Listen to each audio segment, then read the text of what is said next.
Nosso estudo de hoje está na segunda epístola a Timóteo, capítulo 2, versículo 2. E o que de mim, diante de muitas testemunhas, ouviste, confia-o a homens fiéis, que sejam idôneos para também ensinarem a outros. Emmanuel vem falar na lição 87 do livro Pão Nosso, pondera sempre.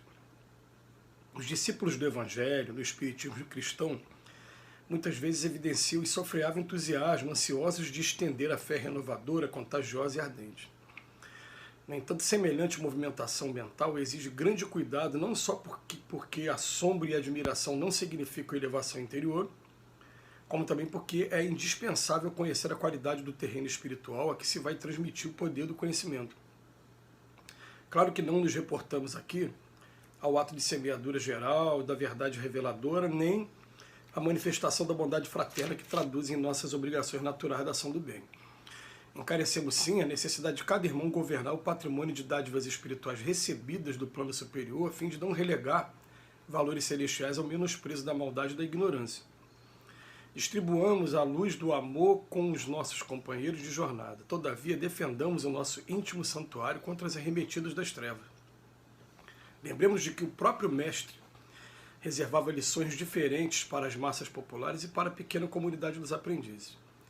Não se fez acompanhar por todos os discípulos na transfiguração do Tabor. Na última ceia, aguarda a ausência de Judas para comentar as angústias que sobreviriam. É necessário atentarmos para essas atitudes do Cristo, compreendendo que nem tudo está destinado a todos.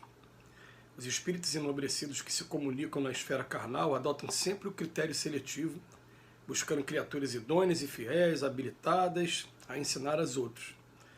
Se eles que já podem identificar os problemas com a visão iluminada agem com prudência nesse sentido, como não deverá vigiar o discípulo que apenas dispõe dos olhos corporais? Trabalhemos em benefício de todos, estendamos os laços fraternais, compreendendo, porém, que cada criatura tem o seu degrau na infinita escala da vida.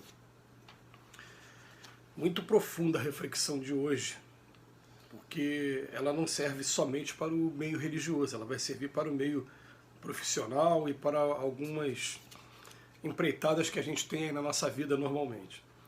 Ele vem dizer para a gente o seguinte, olha, o comentário de Paulo a Timóteo.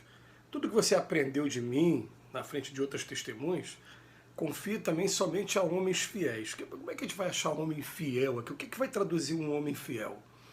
Ele vem chamar a atenção para a gente no início, vem dizer para a gente, olha, vamos começar a entender o seguinte, né? Entusiasmo e admiração não significam elevação interior.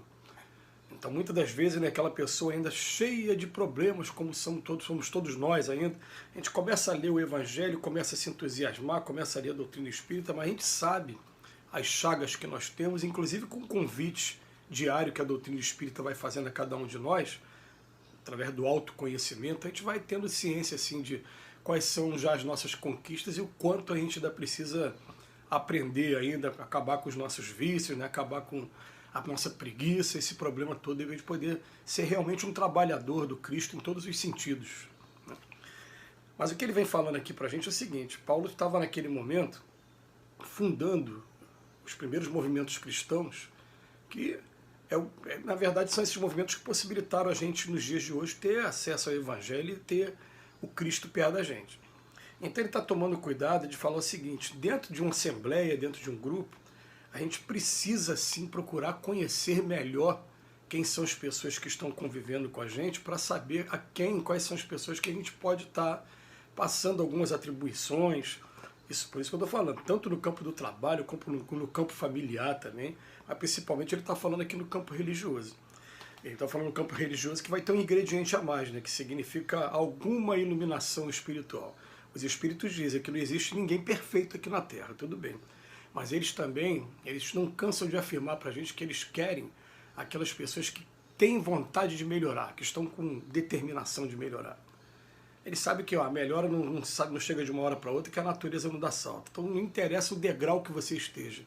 Mas se você, além de entusiasmado, de assombrado, como ele diz aqui, com o que você está estudando, você também está determinado a mudar, eles vêm investindo na gente com toda a paciência, até porque eles para chegar onde eles estão, ele também teve alguém que teve paciência com eles também. Então eles começam a ajudar a gente de maneira carinhosa, inclusive, né, quando a gente fala assim, os mentores da casa, usa esse nome, mentores, né? É um nome muito peculiar no meio da doutrina espírita. O que é que são? São os espíritos trabalhadores da casa. Eles acabam fazendo um laço de amizade com a gente também, porque a gente está indo para lá para trabalhar, para, né, fazer uma aliança, um trabalho em parceria.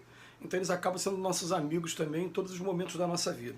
Mas aí vem um momento que Emmanuel, para poder deixar mais claro o que o Paulo está dizendo, ele fala, já se deu conta de que o próprio mestre teve alguns momentos em que ele estava sempre junto apenas de Pedro, Tiago e João. E depois a gente entende por quê. Porque Pedro e Tiago foram os dois que ficaram na casa do caminho, lá no Ato dos Apóstolos, né? o cristianismo primitivo. E João, o apóstolo do amor, que era o mais novinho, acabou sendo o último a morrer também na ilha de Patmos, também divulgando muita coisa também. Quer dizer, teve atenção a esses três. Por que não se fala aqui em Tomé, não se fala aqui em Judas Iscariotes, Judas, por que não fala nos dois Judas? Por que não fala em outros apóstolos? Né? Até mesmo em Mateus não se fala.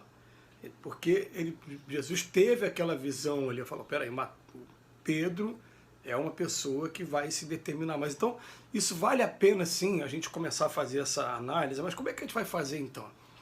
A gente chama uma determinada pessoa para nos ajudar, enquanto essa pessoa está nos ajudando, a gente procura observar como é que é a desenvoltura dela e se ela precisa de ajuda também, de orientação nossa. E a gente vai procurando deixar a pessoa trabalhar, né? Se a pessoa não está cumprindo aquilo da maneira correta, a gente procura chegar para auxiliar, para somar também, e vai vendo se a pessoa realmente tem gente que demonstra naturalmente um espírito de liderança, um espírito de iniciativa e, acima de tudo, o que é mais importante, boa vontade e iniciativa. Eu falo nos meus trabalhos, tanto profissional como musical, né? O musical também é profissional, né? Eu falei, eu prefiro muito mais a pessoa motivada do que aquela pessoa que já sabe tudo, porque o mundo está cheio de pessoas que sabem muito e que não conseguem passar, não conseguem de maneira nenhuma, nem colocar em prática o que ele está sabendo. Enquanto que aquela pessoa que é motivada, que tem iniciativa, às vezes os amigos me mandam uns clipes aí, né, musicais, aquela pessoa do interior se aventurando a fazer um clipe, e às vezes é engraçado, né, por conta da letra da música, por conta de... Mas eu fico, então, tá aí uma pessoa, eu gosto desse tipo de pessoa, que é a pessoa que toma iniciativa e que faz. Pode ser feio, pode ser assim, pode ser, mas ele tomou iniciativa e deixou gravado uma coisa que a posteridade vai ver e vai falar, não, começou desse jeito. Aí daqui a pouco, nas próximas encarnações, ele está fazendo aí grandes vídeos, grandes, né, arranjos musicais, e vai, de repente, lembrar depois no currículo espiritual que ele começou com esses vídeos que hoje a gente fica rindo aí, às vezes, né, brincando aí, dizendo que a música é brega, que a música é isso, que a música é aquilo. Mas, levando para o ambiente religioso, a gente vai ter sempre um grupinho, né, seleto de pessoas que realmente se dedicam.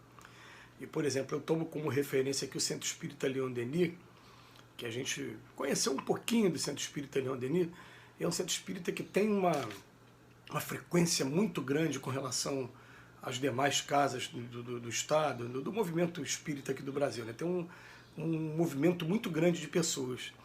E com centenas de atividades, mas quando você vai pesquisar bem, quem carrega o piano mesmo é um grupo ali, 10 pessoas no máximo. Né? E aquelas 10 pessoas começam a distribuir atividades menores e está ajudando e ao mesmo tempo também fiscalizando, e à medida que o servidor está pronto, o serviço aparece, conforme cada um vai demonstrando a sua boa vontade. Então ele diz aqui, ó, teve momentos que o mestre, ele na hora de subir para a transfiguração, ele só estava com esses três, com Pedro, Tiago e João, que na última ceia ele espera Judas sair, quando Judas sai é que ele dá a orientação.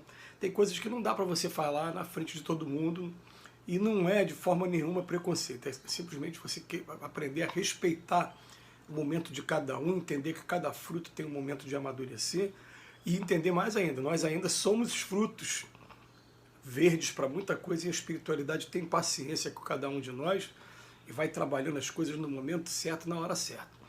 Agora, que a gente vai procurando fazer a nossa parte para o mais breve possível a gente estar preparado para servir de instrumento das mãos dele, Isso é a nossa obrigação, né? Que Jesus nos abençoe hoje e sempre.